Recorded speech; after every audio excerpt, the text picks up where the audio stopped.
जय हिंद दोस्तों, next time पर आपका स्वागत है। आज है 2 सितंबर 2020। आज के अंतर्गत की काफ़ी इंपॉर्टेंट करंट अफेयर हम आपके लिए लेकर आए हैं। जैसे कि आपको मालूम है कि डेली हमारे द्वारा UPSC, SSC, railway, bank, etc जो भी गवर्नमेंट एग्ज़ाम होते हैं उसके अंतर्गत हमेशा काफ़ी इंपॉर्टेंट करंट अफेयरों की सीरीज़ पूछने को दिखाई देता है और हमारे द्वारा वही करंट अफेयरों के क्वेश्चन आपके लिए प्रोवाइड किया जाता है जो आने वाले एग्ज़ामों पर आपको दिखाई देगा। चलिए दोस्तों, ज़्यादा टाइम ना लेते हुए आगे बढ़ते हैं और जानते हैं कि आज के इम्पोर्टेंट करंट अफेयर कौन से हैं और आज का हमारा पहला क्वेश्चन कौन सा है। आज का हमारा पहला क्वेश्चन है, हाल ही में राष्ट्रीय खेल प्रोत्साहन पुरस्कार 2020 से सम्मानित किसे किया गया है। पहला ऑप्शन है इसके अंतर्गत का वायुसेना के नियंत्रण बोर्ड, और ऑप्शन बी है भारतीय वायुसेना, ऑप्शन सी है भारतीय थल सेना, ऑप्शन डी है केंद्रीय रिजर्व पुलिस फोर्स।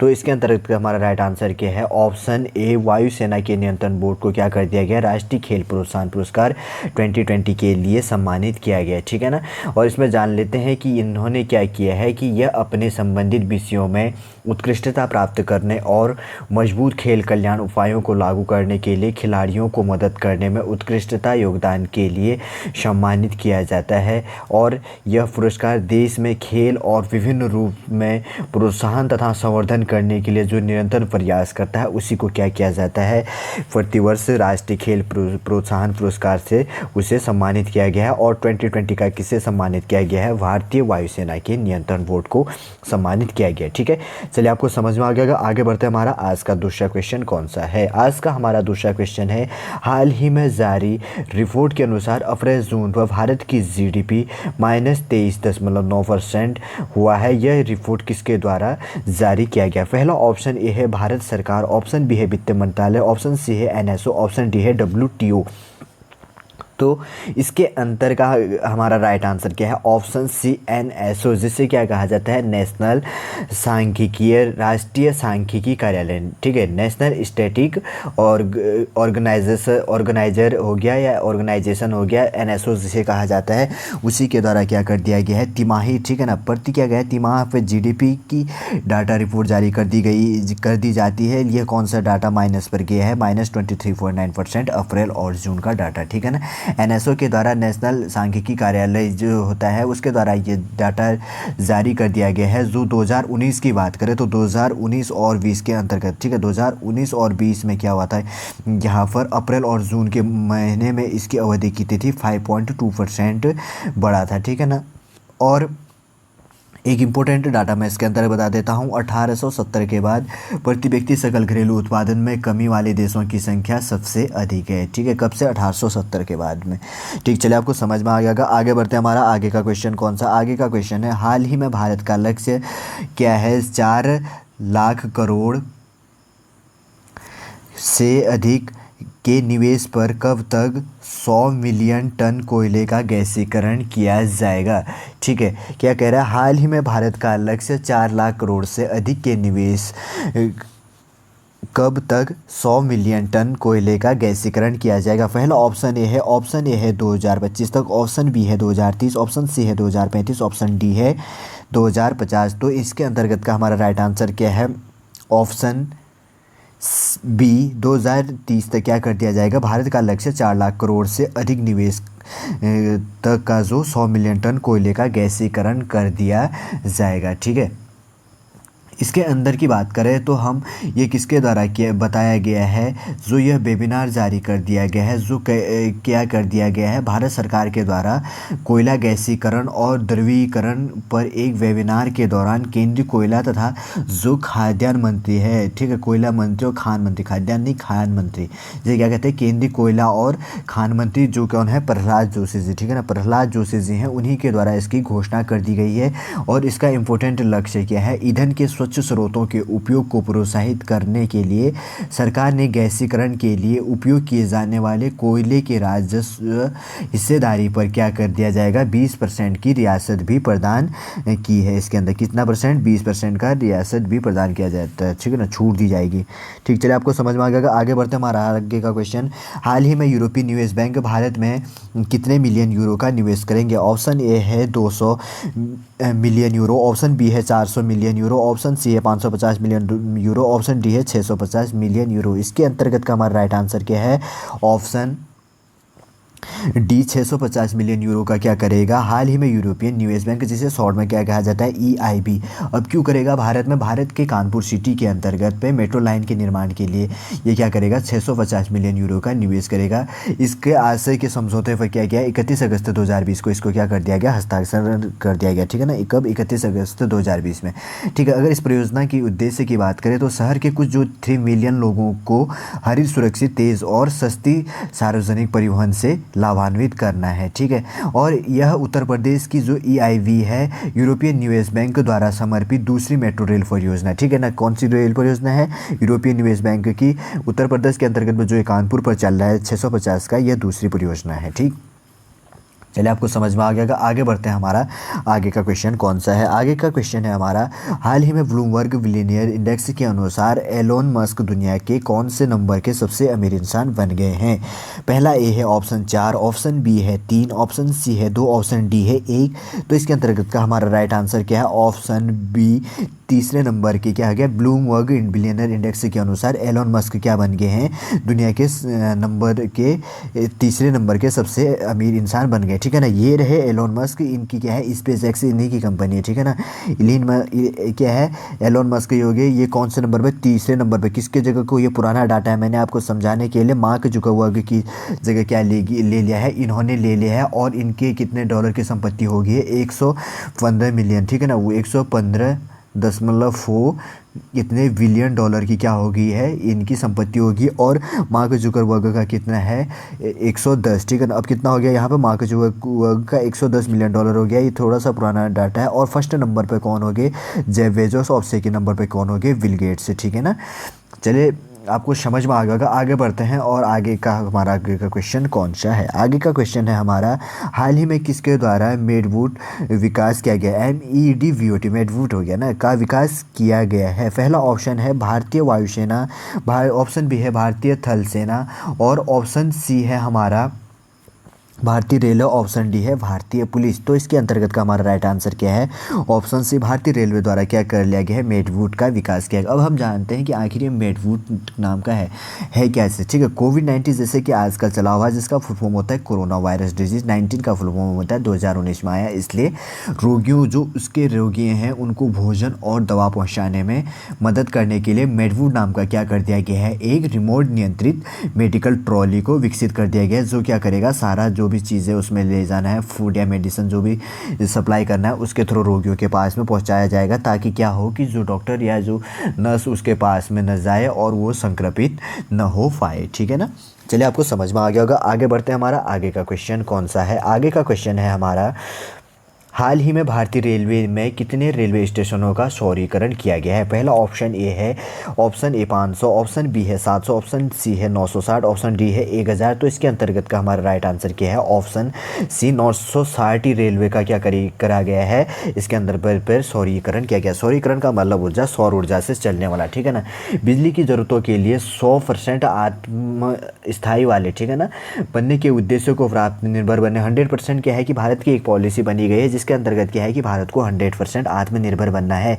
और उसी के पर्पज़ से क्या कर दिया गया है, 960 रेलवे स्टेशनों का शहरीकरण कर दिया गया है, जो निष्पादन के अधीन 550 रेलवे स्टेशनों के लिए क्या करेगा, 198 मेगा सौर छत, 198 क्या करेगा, सौर छत क्षमता के आदेश दिए गए हैं। और जो क्या करेगा, सौर स्टेशनों में कुछ जो सौर स्टेशन है वो बता देता हूँ हम आपको, उनको है वाराणसी हो गया, नई दिल्ली हो गया, पुरानी दिल्ली होगी, जयपुर हो गया, सिकंदराबाद हो गया, कोलकाता हो गया, गुवाहाटी और हैदराबाद हो गया, हावड़ा etc जो भी जगह है वहाँ पर किया गया जाएगा। ठीक है ना, चलिए आपको समझ में आ गया। आगे बढ़ते हैं, हमारा आगे का क्वेश्चन कौन सा है। हाल ही में पहला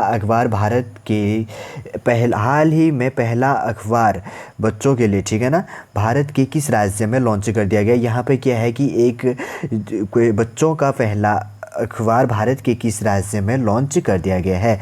ठीक है, पहला ऑप्शन है इसके अंतर्गत का, option a Bihar, option b है असम, ऑप्शन सी है मणिपुर, ऑप्शन डी है नागालैंड। तो इसके अंतर्गत का राइट आंसर क्या है हमारा, ऑप्शन बी असम। असम की कैपिटल दिसपुर होगी, वहाँ के बच्चों का पहला अखबार क्या कर लिया गया, भारत के द्वारा पहला लॉन्च कर दिया गया। अब हम जानते हैं कि आखिर ये हुआ क्या है, जो है अब मैप पर जान के बताते हैं। ठीक है ना, ये रहा हमारा प्यारा भारत, इसके अंतर्गत पे क्या है, ये है असम। ठीक है, इसको चिकन न कहा जाता है क्योंकि ये पहली कॉरिडोर है, इसको आसानी से काटा जा सकता है। जैसे चिकन नेक का मतलब मुर्गी का गला जो हो गया, उस तरह क्या है, पतला सा कॉरिडोर है।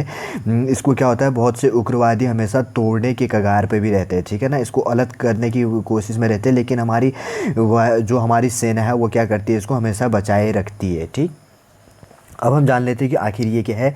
असम का क्या है, गुवाहाटी में क्या है, 2 महिला उद्यमियों ने विशेष रूप से बच्चों के लिए डिज़ाइन किया गया क्या है, यह एक अखबार को लॉन्च कर दिया गया है। और उनका नाम, उस पेपर का नाम क्या है, उस पेपर की बात करें तो द यंग माइंड्स क्या है, द यंग माइंड्स नाम का क्या है, यह अखबार को 2 लोगों ने, महिलाओं ने विकसित किया, जिनका नाम क्या है, नीलम सेठिया और नेहा बजाज के द्वारा इसको बनाया गया है। यह कथित रूप से बात करें तो 4 से लेकर 14 वर्ष तक के बच्चों के लिए, ठीक है ना, 4 से लेकर 14 वर्ष के बच्चों के लिए। और इसके अंतर्गत क्या होगा कि इस पेपर में बच्चों के रचनात्मक सोच को बढ़ावा देने के लिए तथा उन्हें पढ़ाने तथा लिखने की आदत पैदा करने के लिए इसको डेवलप्ड किया गया, ठीक है ना। पहला है, इसलिए काफ़ी इंपॉर्टेंट हो जाता है। अब असम के बारे में हम जान लेते हैं। असम की कैपिटल की बात करें तो कहाँ पर हो गया, दिसपुर हो गया। इसका गठन 26 जनवरी 1950 ईस्वी में हुआ था।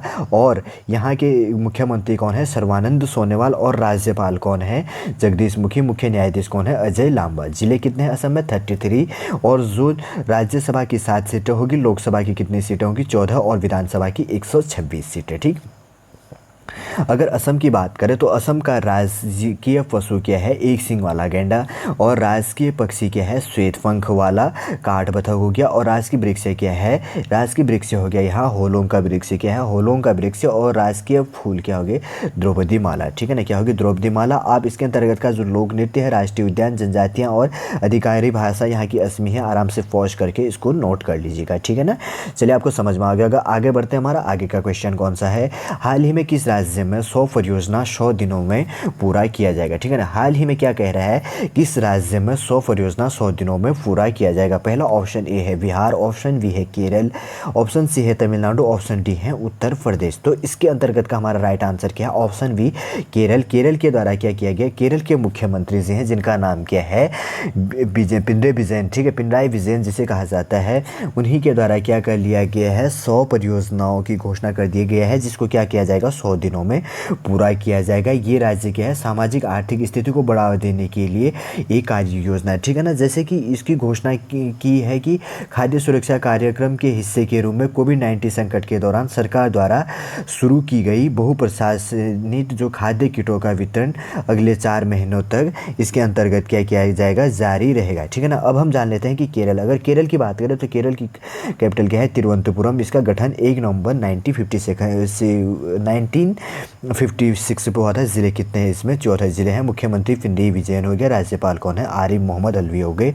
और आरिफ मोहम्मद खान हो गए। और मुख्य न्यायाधीश कौन हो गए, एस मणि कुमार, ठीक है ना। यहाँ पर राज्यसभा की 9 सीटें हैं, लोकसभा की 20 सीटें और विधानसभा की 140 सीटें होगी। और साक्षरता की दृष्टि से सबसे ज़्यादा सर्वाधिक रेशियो किसका है, इसी का है, ठीक है ना, केरल का हो गया। ठीक, राज्य की चिन्ह क्या है, पशु यहाँ का हाथी हो गया। और पक्षी कौन है, धनेश या ग्रेट हॉर्नबिल कहा जाता है। राजकीय वृक्ष नारियल का वृक्ष हो गया। राजकीय फूल हो गया अमलतास। और राजकीय फल क्या हो गया, कटहल। और राजकीय मछली कौन है, ग्रीन क्रोमाइड, ठीक है ना। और इसके अंतर्गत जो शास्त्रीय नृत्य, लोक नृत्य, राष्ट्रीय उद्यान जो है, आप इसको आराम से पॉज कर लीजिएगा और को नोट डाउन कर लीजिए, ठीक, जो आपको आगे एग्जाम पर दिखाई देगा। हाल ही में बेल्जियम ग्रांड प्री को किसके द्वारा जीता गया है, ठीक है। क्या कह रहा है क्वेश्चन, हाल ही में बेल्जियम ग्रांड प्री को किसके द्वारा जीता गया है। पहला ऑप्शन है इसके अंतर्गत, option a Lewis Hamilton, option b है वोल्टेरी वोल्टास, ऑप्शन सी है मैक्स वेरस्टेफन और ऑप्शन डी है डेनियल। तो इसके अंतर्गत का राइट आंसर क्या है, ऑप्शन जो बेल्जियम ग्रांड प्री का खिताब किसने जीता है, लुईस हैमिल्टन। लुईस हैमिल्टन कौन है, ये रहे, ठीक है ना, लुईस हैमिल्टन, ये है लुईस हैमिल्टन। ये किसके ड्राइवर है, मर्सिडीज के ड्राइवर हैं, ठीक है ना। और दूसरे नंबर पर कौन रहे, वोल्टेरी वोल्टास, ये भी किसके ड्राइवर है, ये भी मर्सिडीज के ड्राइवर है। और थर्ड नंबर के कौन है, मैक्स वेरस्टेफन, और ये किसके ड्राइवर है, रेड बुल के ड्राइवर है। जो कौन से नंबर पे रहे, तीसरे नंबर पे। और ये कब आयोजित किया गया था, 30 अगस्त 2020 को आयोजित किया था। कहाँ पर, बेल्जियम। बेल्जियम की कैपिटल कहाँ पर स्थित है, ब्रुसेल्स में, ठीक है ना। और अगर की बात करें तो लुईस हैमिल्टन के ये कैरियर का कौन से नंबर का जीत है, 89वें नंबर पर, ठीक है ना। 89वें नंबर का जीत है। और इससे पूर्व फेरारी के महान माइकल जो शूमाकर के क्या है 91वें के रिकॉर्ड के 2 कदम के पीछे ये अभी है, ठीक है ना। इससे आगे रिकॉर्ड किसका है मैं बता देता हूँ, जो फेरारी के महान माइकल है, ठीक है ना, जिनको क्या कहा जाता है शूमाकर का कौन सा नंबर है 91 नंबर का है। ये उस पायदान से 2 पायदान पर पीछे हैं, नहीं तो अगर ये 2 पायदान आगे बढ़ते हैं तो इनको भी पीछे कर देंगे, किसको शूमाकर को, ठीक है ना। वो किसके ड्राइवर हैं फेरारी के।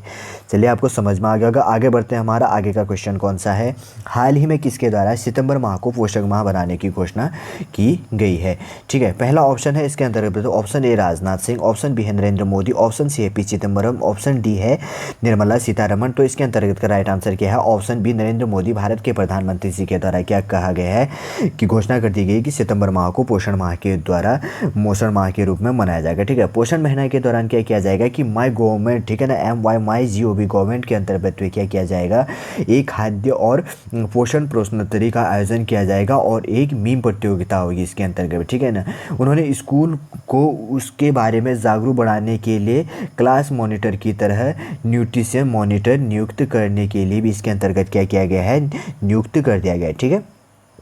चलिए आगे बढ़ते हैं। आज का हमारा लास्ट क्वेश्चन कौन सा है, हाल ही में भारत का पहला खिलौना विनिर्माण क्लस्टर कहाँ पर स्थापित किया गया है, ठीक है। पहला ऑप्शन है इसके अंतर्गत पे ऑप्शन ए है उत्तर प्रदेश, ऑप्शन बी है बिहार, ऑप्शन सी है कर्नाटक, ऑप्शन डी है तमिलनाडु। तो इसके अंतर्गत हमारा राइट आंसर क्या है, ऑप्शन सी कर्नाटक। कर्नाटक की कैपिटल बेंगलुरु होगी। यहाँ पर भारत का पहला खिलौना विनिर्माण क्लस्टर स्थापित किया गया। जैसे कि भारत के प्रधानमंत्री नरेंद्र मोदी जी ने अपने मन की बात में क्या कहा था, इस पॉलिसी को अपनाने की बात कही थी, लेकिन ये किसको कम्प्लीटली रूप से पहला लागू करने वाला राज्य और शुरू करने वाला राज्य कौन बन गया है, कर्नाटक बन गया है। अब हम जानते हैं कर्नाटक के बारे में, ठीक है। कर्नाटक की कैपिटल बेंगलुरु है। इसका गठन 1 नवंबर 1956 से हुआ था। जिले 30 हो गए और बेंगलुरु होगी। मुख्य न्यायाधीश कौन है, BS येदियुरप्पा हो गए। और राज्यपाल कौन है, वजुभाई वाला। और मुख्य न्यायाधीश कौन है, अभय श्रीनिवास, ठीक है ना। निर्वाचन सीट कितनी है यहाँ, राज्यसभा की 12 होगी, लोकसभा की 28 होगी और विधानसभा की कितनी होगी 225। और विधान परिषद कितना है यहाँ पे 75। कहाँ पे, कर्नाटक। राजकीय चिन्ह या राजकीय फूल कौन कौन से हम जान लेते हैं। राजकीय फूल है कमल का फूल हो गया कर्नाटक का। राष्ट्रीय पक्षी क्या हो गया, नीलकंठ। राजकीय पशु क्या है, हाथी। और राजकीय पेड़ क्या है, चंदन। और आप इसके अंतर्गत लोक नृत्य, राष्ट्रीय उद्यान, अभ्यारण्य, टाइगर रिजर्व, आधिकारिक भाषाएं तथा परियोजनाएं जो बाद इसके अंतर्गत पर आराम से इसको पॉज करके अपना नोट डाउन कर लीजिएगा, ठीक है ना।